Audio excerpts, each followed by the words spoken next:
ओम शांति। 14 जून 2021 बाबा के आज के महावाक्य हैं। बाबा समझाते, मीठे बच्चे बाप के साथ साथ तभी चल सकेंगे जब इस पुरानी दुनिया से बेहद का वैराग्य होगा।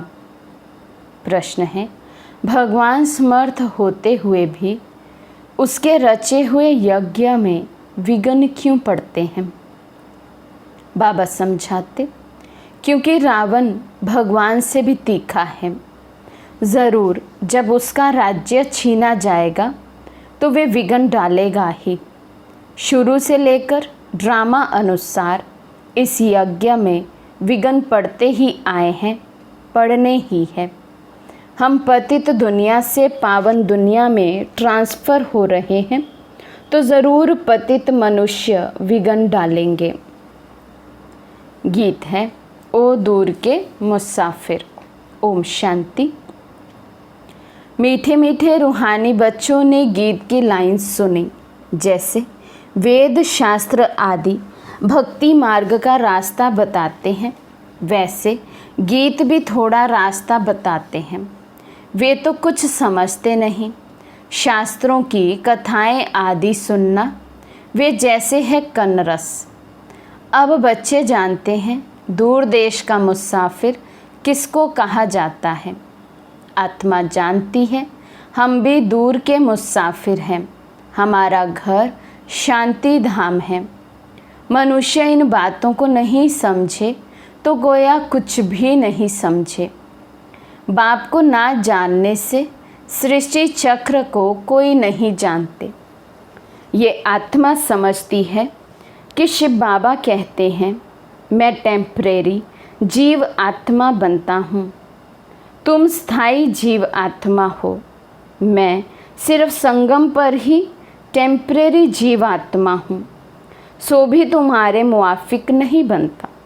बाबा आज नई रीति से समझा रहे हैं कि बाबा जन्म मरण से न्यारे हैं, अवतरित होते हैं, ब्रह्मा बाबा के तन का आधार लेते हैं और हम आत्माएं जन्म मरण में आती हैं।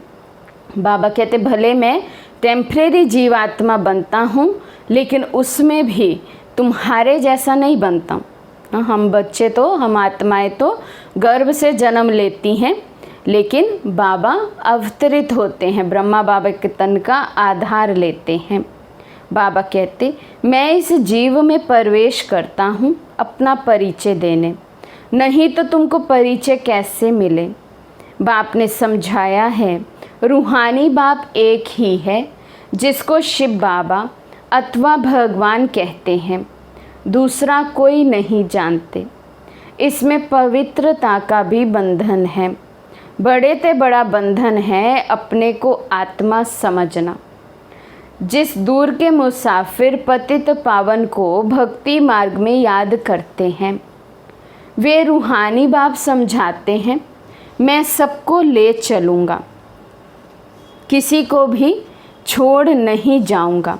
वापस तो सबको जाना है, परले भी नहीं होनी है। भारत खंड तो रहता ही है, भारत खंड का कभी विनाश नहीं होता है। सतयुग आदि में सिर्फ भारत खंड ही रहता है। कल्प के संगम पर जब बाप आते हैं तो आदि सनातन देवी देवता धर्म स्थापन करना होता है, बाकी सब धर्म विनाश होने हैं। तुम भी आदि सनातन देवी देवता धर्म स्थापन करने में मदद कर रहे हो। तो गीत सुना, कहते हैं बाबा हमको भी साथ ले चलो। बाप कहते हैं ऐसे साथ में कोई चल ना सके जब तक पुरानी दुनिया से वैराग्य ना हो। कब बाबा के साथ चल सकेंगे हम परम धाम? जब इस पुरानी दुनिया से बेहद का वैराग्य हो। कहीं पर भी राग, कहीं पर भी मन और बुद्धि अटका हुआ, लटका हुआ, फंसा हुआ ना हो। बेहद का वैराग्य हो तो कर्मातीत स्थिति हो सकती है। तब देह से न्यारे होकर बाबा के साथ चलेंगे। बाबा कहते, नया मकान बनता है तो पुराने से दिल टूट जाती है। तुम भी जानते हो ये पुरानी दुनिया ख़त्म होनी है, अब नई दुनिया में चलना है। जब तक सतो प्रधान नहीं बनेंगे तब तक सतो प्रधान देवी देवता बन नहीं सकेंगे। इसलिए बाबा बार बार समझाते हैं, अपने को आत्मा समझ बाप को याद करते रहो। बाबा कहते जब तक यहाँ संस्कारों का परिवर्तन नहीं हुआ, यहाँ आत्मा की स्थिति सतो प्रधान अवस्था तक नहीं पहुँची, तब तक देवी देवता बन नहीं सकते हैं। जब तक यहाँ रहते संपूर्ण दिव्य गुण धारण नहीं हुए, तब तक देवी देवता नहीं बन पाएंगे, अर्थात सतयुग में नहीं जा सकेंगे। सद्गति करने वाला दूर का मुसाफिर एक ही आया हुआ है, उनको दुनिया नहीं जानती, सर्वव्यापी कह दिया है। अभी तुम बच्चे नंबरवार पुरुषार्थ अनुसार जानते हो कि हम शिव बाबा की संतान हैं। आते भी हैं तो समझते हैं हम बाप दादा के पास जाते हैं, तो ये फैमिली हो गई, ये है ईश्वरीय फैमिली। किसी को बहुत बच्चे होते हैं तो बड़ी पलटन हो जाती है। शिव बाबा के बच्चे तो इतने बीके भाई बहन हैं, ये भी बड़ी पलटन हो जाती है। ब्रह्मा कुमार कुमारियाँ सब जानते हैं हम बेहद के बाप से वर्षा लेते हैं। शास्त्रों में दिखाते हैं पांडवों और कौरवों ने खेल खेला, राजाई दाव पे रखी। अब राजाई ना कौरवों की है ना पांडवों की है, ताज आदि कुछ भी नहीं है। दिखाते हैं उनको शहर निकाला मिला, हथियार आदि छिपा कर रखा। ये सब है दंत कथाएं। ना पांडव राज्य है ना कौरव राज्य है, ना उन्हों की आपस में लड़ाई चली। लड़ाई राजाओं की लगती है, ये तो भाई भाई हैं। लड़ाई हुई है कौरवों और यौवनों की, बाकी भाई एक दो को कैसे ख़त्म करेंगे। दिखाते हैं पांडव कौरव लड़े, बाकी 5 पांडव बचे और एक कुत्ता रहा। वे भी सब पहाड़ पर गल मरे। खेली खल्लास, राज्यों का अर्थ ही नहीं निकला। अभी तुम बच्चे जानते हो बाप कल्प कल्प आकर एक धर्म की स्थापना करते हैं। बुलाते भी हैं, हे पतित पावन बाबा आओ, आकर पतित से पावन बनाओ। सतयुग में सूर्यवंशी राजधानी ही होती है। ब्रह्मा द्वारा विष्णुपुरी की स्थापना हो रही है। अब बाप आए हैं तो उनके डायरेक्शन पर चलना है। कमल पुष्प समान पवित्र रहना है। कन्याओं को तो नहीं कहेंगे कि गृहस्थ व्यवहार में रहते कमल फूल समान रहो, वे तो है ही पवित्र। ये गृहस्थियों के लिए कहा जाता है। कुमार और कुमारियों को तो शादी करनी ही नहीं चाहिए, नहीं तो वे भी गृहस्थी हो पड़ेंगे। कुछ गंधर्वी विवाह का नाम भी है। कन्या पर मार पड़ती है तो लाचारी हालत में गंधर्वी विवाह कराया जाता है। वास्तव में मार भी सहन करनी चाहिए, परंतु अधर कुमारी नहीं बनना चाहिए।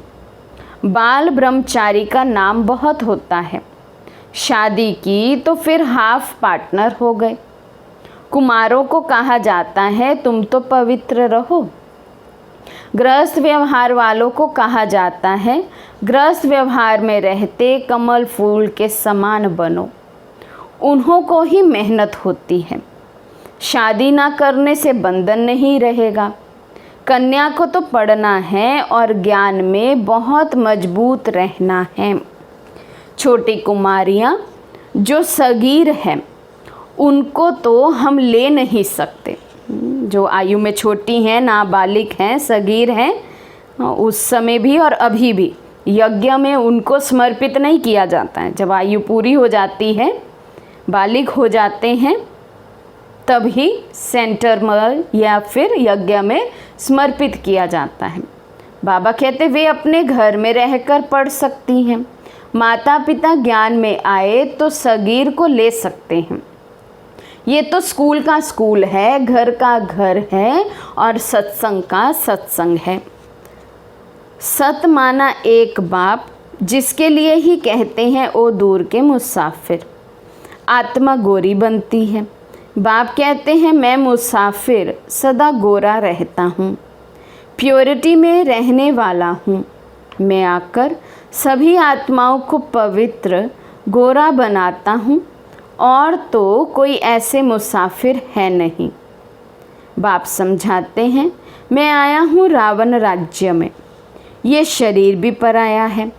तुम्हारी आत्मा कहेगी ये हमारा शरीर है, बाबा कहेंगे ये हमारा शरीर नहीं है, ये इनका शरीर है, अर्थात ब्रह्मा बाबा का शरीर है। तो शिव बाबा को तो सदैव याद रहता है कि मेरा शरीर नहीं है, बल्कि ब्रह्मा बाबा का शरीर है जो शिव बाबा ने लोन लिया है। तो बाबा कहते तुम आत्मा है तो अपने शरीर को क्या कहेंगे, ये मेरा शरीर है। ये पतित शरीर हमारा नहीं है, आते ही हैं इनके बहुत जन्मों के अंत के जन्म में। जो नंबर 1 पावन था वही नंबर लास्ट अर्थात अंत में विकारी बनते हैं। पहला नंबर 16 कला संपूर्ण था, अब कोई कला नहीं रही है, पतित तो सब है ही। तो बाप दूर देश का मुसाफिर हुआ ना, तुम आत्माएं भी मुसाफिर हो, यहाँ आकर पाठ बजाती हो। इस सृष्टि चक्र को कोई नहीं जानते, भल कोई कितना भी शास्त्र आदि पढ़ा हो, परंतु ये ज्ञान कोई दे ना सके। बाप समझाते हैं मैं इस तन में प्रवेश कर इन आत्माओं को ज्ञान देता हूँ। वे तो मनुष्य को शास्त्रों का ज्ञान देते हैं, वे हो गए भगत। सद्गति दाता तो एक ही है, वही ज्ञान का सागर है। उनको ना जानने के कारण देह अभिमान आ जाता है। वे कोई ये तो समझाते नहीं हैं कि अपने को आत्मा निश्चय करो, आत्मा पढ़ती है, ये कोई समझाते नहीं हैं, क्योंकि देह अभिमान है। अभी दूर का मुसाफिर तो शिव बाबा को ही कहेंगे। तुम जानते हो हम 84 का चक्र लगा चुके हैं। बाप कहते हैं 5000 वर्ष पहले भी समझाया था कि बच्चे तुम अपने जन्मों को नहीं जानते हो, मैं जानता हूँ। गीता में आटे में लून मिसल कुछ है, वही गीता का एपिसोड, वही महाभारत की लड़ाई, वही मन मना भव मध्याजी भव का ज्ञान है। मामेकम याद करो, लड़ाई भी बरोबर लगी है।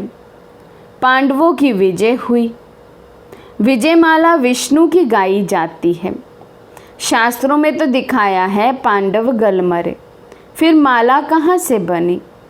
अब तुम समझते हो कि हम विष्णु की माला बनने यहाँ आए हैं, अर्थात सतयुग में जाने के लिए, विष्णुपुरी में जाने के लिए हम यहाँ आए हैं। यही हमारी पढ़ाई का एम ऑब्जेक्ट है। ऊपर में है पतित पावन बाप, उनका यादगार चाहिए ना। भक्ति मार्ग में यादगार गाया जाता है। कोई 8 की माला, कोई 108 की माला, कोई 16,108 की माला बनाई है। गाते हैं चढ़ती कला तेरे भाने सर्व का भला। अभी तुम जानते हो हमारी चढ़ती कला है।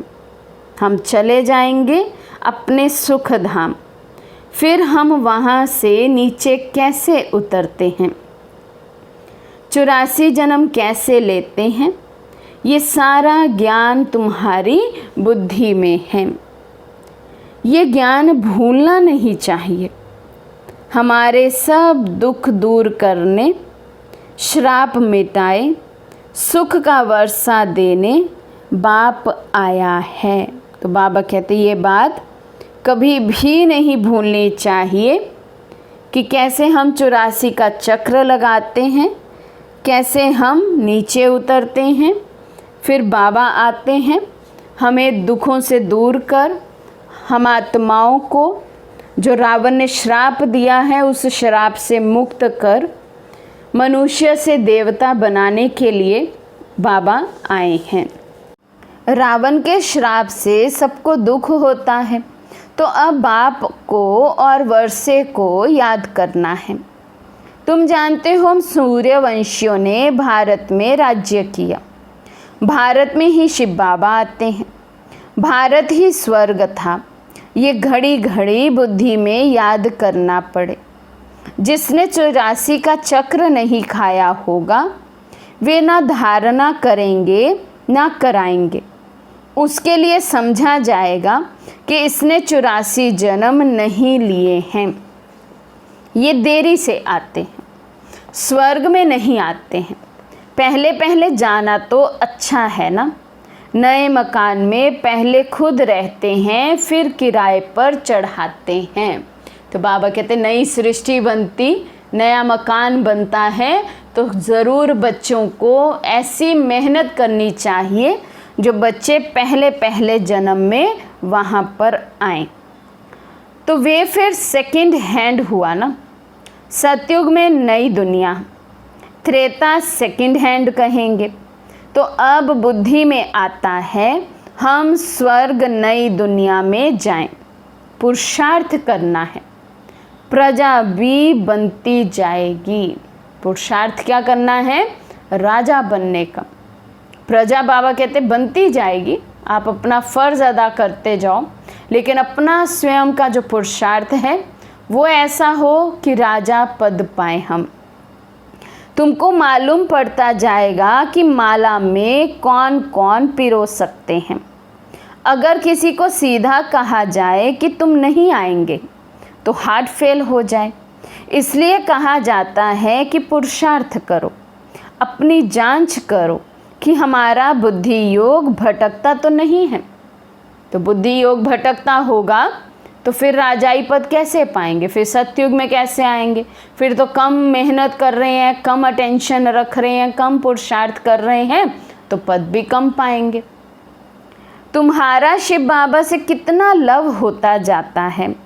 कहते भी हैं हम बाप दादा के पास जाते हैं, शिव बाबा से दादा द्वारा वर्षा लेने जाते हैं। ऐसे बाप के पास तो कई बार जाएं, परंतु गृहस्थ व्यवहार भी संभालना है। भल बहुत धनवान है, परंतु इतनी फुर्सत नहीं, पूरा निश्चय नहीं। नहीं तो मास 2 मास बाद आकर रिफ्रेश हो सकते हैं। उनको घड़ी घड़ी कशिश होगी। सुई पर जंक चढ़ी हुई होती है तो चुंबक इतना खींचता नहीं है। जिनका पूरा योग होगा उनको झट कशिश होगी, भाग आएंगे। जितनी कट उतरती जाएगी उतनी कशिश होगी। हम चुंबक से मिलें।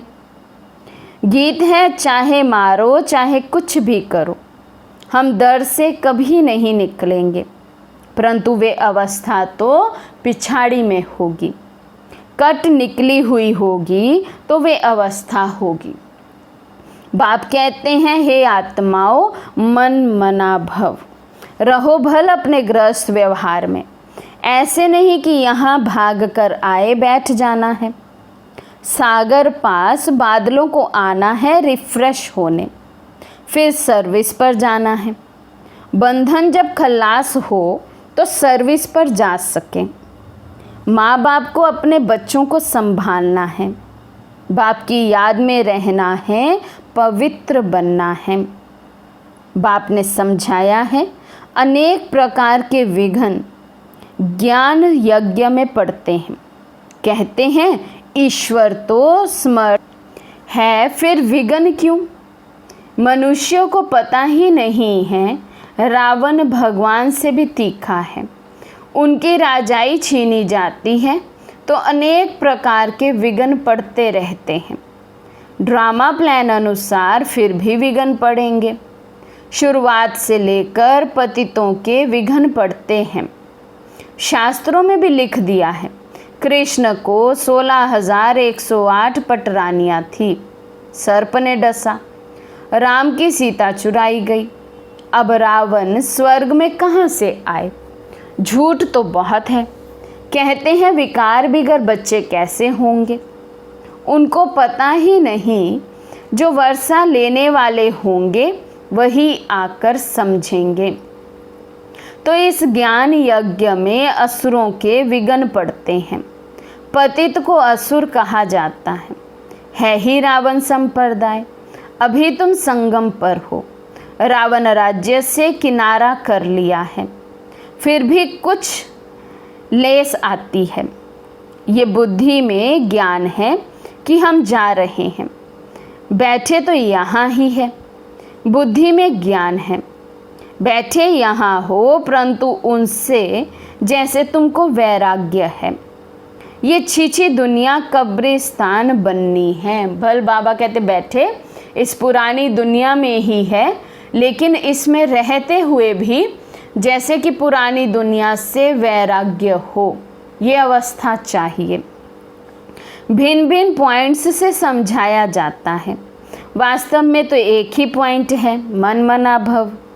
कितनों की चिट्ठियाँ आती हैं, बाबा हम बांधेली हैं। एक द्रौपदी तो नहीं है, हजारों हो जाएंगी। अभी तुम पतित दुनिया से पावन दुनिया में ट्रांसफ़र हो रहे हो। जो कल्प पहले फूल बने होंगे वही निकलेंगे। गार्डन ऑफ अल्लाह की यहाँ स्थापना होगी। कोई कोई तो ऐसे अच्छे अच्छे फूल होते हैं जो देखने से ही आराम आ जाता है। नाम ही है किंग ऑफ फ्लावर्स। 5 रोज़ से रखा हो तो भी खिला रहेगा, खुशबू फैलती रहेगी। यहाँ भी जो बाप को याद करते और याद दिलाते हैं, उनकी खुशबू फैलती है, सदैव खुश रहते हैं। ऐसे मीठे मीठे बच्चों को देख बाप हर्षित होते हैं। उन्हों के आगे बाबा की ज्ञान डांस अच्छी होती है। जो बच्चे स्वयं भी बाबा की याद में रहते हैं, औरों को भी किसी ना किसी रीति से बाबा की याद दिलाते रहते हैं, बाबा कहते हैं उनकी ये रूहानी खुशबू फिर फैलती जाती। और ऐसे ही बच्चों को देख बाबा भी हर्षित होते हैं और उनके आगे फिर बाबा की ज्ञान डांस भी बहुत अच्छे से होती है। अच्छा, मीठे मीठे सिके लदे बच्चों प्रति माता पिता बाप दादा का याद प्यार और गुड मॉर्निंग। रूहानी बाप के रूहानी बच्चों को नमस्ते। हम रूहानी बच्चों की रूहानी बाप दादा को दिल बा जान शिकवा प्रेम से नमस्ते नमस्ते नमस्ते जी। धारणा के लिए मुख्य सार। फर्स्ट पॉइंट है ज्ञान और योग में मजबूत बनना है। अगर कोई बंधन नहीं है तो बंधनों में जानबूझकर फंसना नहीं है, बाल ब्रह्मचारी होकर रहना है। सेकंड पॉइंट है अभी हमारी चढ़ती कला है। बाबा हमारे सब दुख दूर करने, श्राप मिटाए, वर्षा देने आए हैं। बाप और वर्षे को याद कर अपार खुशी में रहना है। जांच करनी है कि हमारा बुद्धि योग कहाँ भटकता तो नहीं है। आज का वरदान है स्वमान में स्थित रहे, देह अभिमान को समाप्त करने वाले सफलता मूर्त भव। स्वमान में स्थित रहे, देह अभिमान को समाप्त करने वाले सफलता मूर्त भव। जो बच्चे स्वमान में स्थित रहते हैं वही बाप के हर फरमान का सहज ही पालन कर सकते हैं। स्वमान भिन्न भिन्न प्रकार के देह अभिमान को समाप्त कर देता है, लेकिन जब स्वमान से स्व शब्द भूल जाता है और मान शान में आ जाते हो तो एक शब्द की गलती से अनेक गलतियां होने लगती हैं। इसलिए मेहनत ज़्यादा और प्रत्यक्ष फल कम मिलता है। लेकिन सदा स्वमान में स्थित रहो तो पुरुषार्थ व सेवा में सहज ही सफलता मूर्त बन जाएंगे। स्लोगन है, तपस्या करनी है तो समय को बचाओ, बहाना नहीं दो। तपस्या करनी है तो समय को बचाओ, बहाना नहीं दो। अच्छा, ओम शांति।